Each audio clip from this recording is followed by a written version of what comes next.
안녕하세요, 여러분. 영화에 대한 모든 것을 파헤치는 무비 스캐너. 오늘은 전 세계 영화 팬들의 뜨거운 관심 속에 개봉한 화제의 블록버스터 아바타 3에 대한 심층 리뷰를 준비했습니다. 특히 이번 편에서는 불가제라는 부제처럼 더욱 강력하고 예측 불가능한 스토리를 이끌어가는 새로운 핵심 인물, 바로 바랑에 대해 집중적으로 분석해보는 시간을 가져볼 텐데요.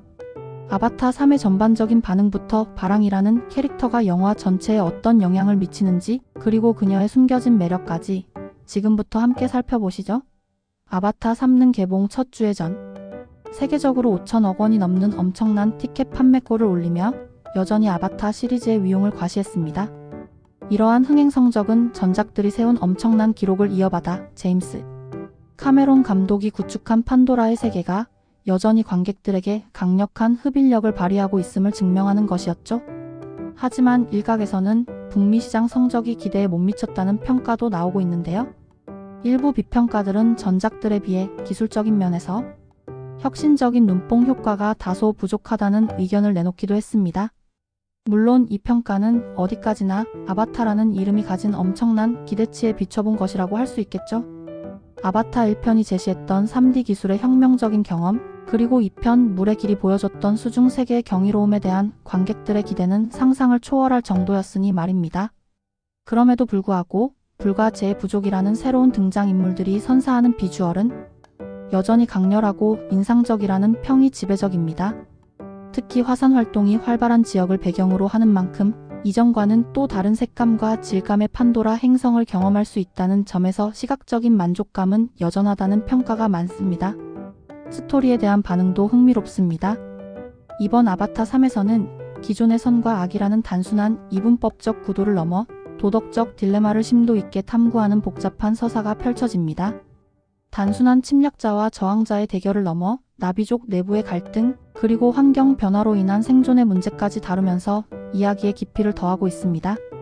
특히 제 부족의 등장은 이야기의 새로운 갈등과 긴장감을 불어넣으며 관객들로 하여금 깊은 생각에 잠기게 만드는데요. 이들의 등장은 판도라 행성의 다양한 문화와 삶의 방식이 공존하고 있음을 보여주면서 영화의 세계관을 더욱 확장시키는 중요한 역할을 합니다. 일부 평론가들은 이러한 스토리 전개가 케빈 코스트너 주연의 명작 늑대와 추물과 유사한 메시지를 담고 있다고 평하기도 했습니다. 이는 문명과 자연, 그리고 그 사이에서 벌어지는 이해와 갈등을 다루는 방식에서 공통점을 찾아볼 수 있다는 의미로 해석됩니다. 자연과 문명, 공존과 파괴라는 오래된 질문을 새로운 방식으로 던지는 것이죠. 즉, 아바타 3는 단순한 시각적 향연을 넘어 철학적이고 사회적인 메시지까지 담아내려 노력하고 있다는 평가를 받고 있습니다. 새롭게 등장한 부족 중 가장 주목할 만한 존재는 바로 제 부족, 즉 망칸족입니다.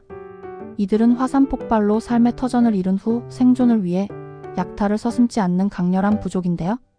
그들의 삶의 방식은 기존 나비족들이 보여주었던 자연과의 평화로운 공존과는 극명한 대조를 이룹니다. 기존 나비족들이 자연과의 교감과 조화를 중시했던 것과는 달리 망칸족은 자연을 통제하고 그 위에 우위를 점하려는 태도를 보입니다. 그들의 거친 생김새와 붉은 피부색은 뜨거운 불의 에너지를 연상시키며 기존 나비족과는 확연히 다른 비주얼로 시선을 사로잡습니다. 이러한 대비는 영화의 주제의식을 더욱 선명하게 드러내며 관객들에게 많은 질문을 던지죠. 예를 들어 극한의 상황에서 생존을 위해 어떤 선택을 할 것인가, 그리고 파괴된 자연 앞에서 인간 혹은 나비족은 어떤 태도를 취해야 하는가 등입니다. 또한 바람 상인 부족인 틸라림족 역시 이야기에 새로운 활력을 불어넣는 중요한 요소로 평가받고 있습니다. 이들은 이동하며 상업활동을 하는 부족으로 판도라 행성의 또 다른 면모를 보여주며 세계관의 다양성을 더하는 역할을 합니다. 이렇듯 아바타 3의 스토리를 더욱 풍성하고 입체적으로 만드는 중심에는 바로 바랑이라는 인물이 있습니다. 바랑은 제 부족을 이끄는 리더이자 증오, 폭력, 혼돈, 트라우마를 상징하는 복잡한 캐릭터입니다. 그녀는 단순히 제이크 설리 가족과 대립하는 악당이 아니라 비극적인 과거를 가진, 어쩌면 우리 사회의 어두운 단면을 보여주는 거울과도 같은 존재라고 할 수 있습니다. 그녀의 행동 하나하나에는 과거의 상처와 생존을 위한 절박함이 묻어나며 관객들은 그녀의 잔혹한 모습 뒤에 숨겨진 인간적인 고뇌를 엿볼 수 있습니다. 찰리 채플린의 외손녀인 우나 채플린이 연기하는 바랑은 강렬한 카리스마와 섬세한 감정 연기로 관객들에게 깊은 인상을 남기며 이번 아바타 3의 명장면들을 만들어내는데 결정적인 역할을 합니다. 그녀의 표정, 몸짓, 그리고 대사 하나하나에서 뿜어져 나오는 에너지는 스크린을 압도하며 바랑이라는 캐릭터를 단순한 조연이 아닌 영화 전체의 흐름을 좌우하는 중요한 인물로 각인시킵니다. 그렇다면 바랑은 왜 그렇게 증오와 폭력에 사로잡히게 되었을까요? 그녀의 동기를 이해하는 것은 아바타 3의 메시지를 온전히 이해하는 데 매우 중요합니다. 바랑은 화산 폭발이라는 거대한 재앙 속에서 부족과 함께 극심한 고통을 겪었습니다. 삶의 터전을 잃고 생존을 위해 발버둥 쳐야 했던 그녀와 부족원들의 과거는 그들이 왜 자연과의 조화보다는 생존과 힘을 우선시하게 되었는지 설명해 줍니다. 모든 것을 잃은 절망감 속에서 그들은 살아남기 위해 기존의 가치를 버리고 새로운 생존 방식을 택할 수밖에 없었던 것입니다. 그녀는 부족의 생존을 위해서라면 어떤 수단과 방법도 가리지 않는 공포 정치를 펼치며 기존 나비족과는 확연히 다른 모습을 보여주죠. 이러한 극단적인 생존 방식은 어쩌면 잃을 것이 없는 자들의 최후의 선택이자 환경 파괴와 자원, 고갈이 가속화되는 현대 사회에 던지는 경고의 메시지로도 해석될 수 있을 것입니다. 이러한 바랑의 존재는 영화 속에서 쿼리치 대령과의 관계를 통해 더욱 복잡한 양상을 띠게 됩니다. 바랑은 쿼리치 대령과 동맹을 맺고 그에게서 화기를 제공받는 대가로 다른 나비족을 공격하는 데 협력합니다. 이들의 관계는 단순히 악당들의 동맹을 넘어 서로의 이해관계가 얽히고 설킨 매우 흥미로운 지점을 형성하는데요. 쿼리치는 나비족에 대한 복수심에 불타는 인간의 욕망을, 바랑은 부족의 생존을 위해 모든 것을 걸어야 하는 절박함을 상징하며 두 악역 캐릭터의 만남은 시너지를 일으켜 이야기에 예측 불가능한 긴장감을 더합니다. 일부 비평가들은 쿼리치와의 관계가 깊어지는 과정에서 바랑이라는 캐릭터의 매력이 다소 반감되었다는 의견을 제시하기도 했습니다. 하지만 저는 오히려 이 관계를 통해 바랑이라는 인물이 가진 다층적인 면모가 더욱 부각되었다고 생각합니다. 그녀는 자신의 목적을 달성하기 위해 적과도 손을 잡는 현실적이고 냉철한 전략가적인 면모를 보여주죠. 이는 그녀가 단순히 감정에 휘둘리는 인물이 아니라 치밀하게 상황을 분석하고 가장 효율적인 방법을 택하는 리더라는 점을 분명히 합니다. 바랑은 뛰어난 전투력과 통찰력을 지닌 인물일 뿐만 아니라 특별한 능력도 가지고 있습니다. 그녀는 환각제를 이용한 최면수를 사용하며 다른 나비족과 강제로 샤에일루를 하여 기억을 빼앗을 수 있는 섬뜩한 능력을 발휘합니다. 기존 나비족의 샤에일루가 상호 교감과 소통을 의미했다면 바랑의 샤에일루는 강제적인 지배와 정보 탈취의 도구로 사용되며 이는 그녀의 잔혹성을 더욱 부각시킵니다.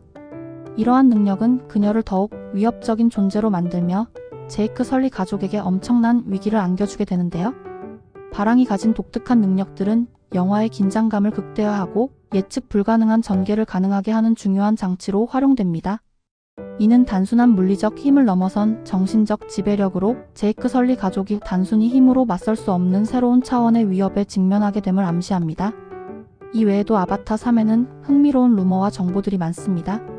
개봉 전에는 제이크 설리의 아들 로아크가 주인공이 될 것이라는 루머가 있었지만 최종적으로는 제이크 설리 가족의 이야기가 여전히 중심이 될 것으로 보입니다.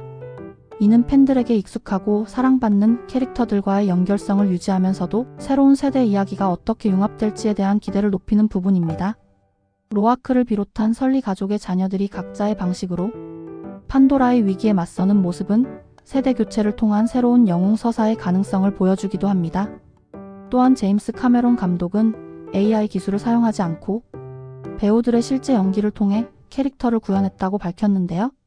이는 CG 기술의 발전 속에서도 배우들의 진정한 연기가 여전히 중요하다는 것을 보여주는 대목입니다.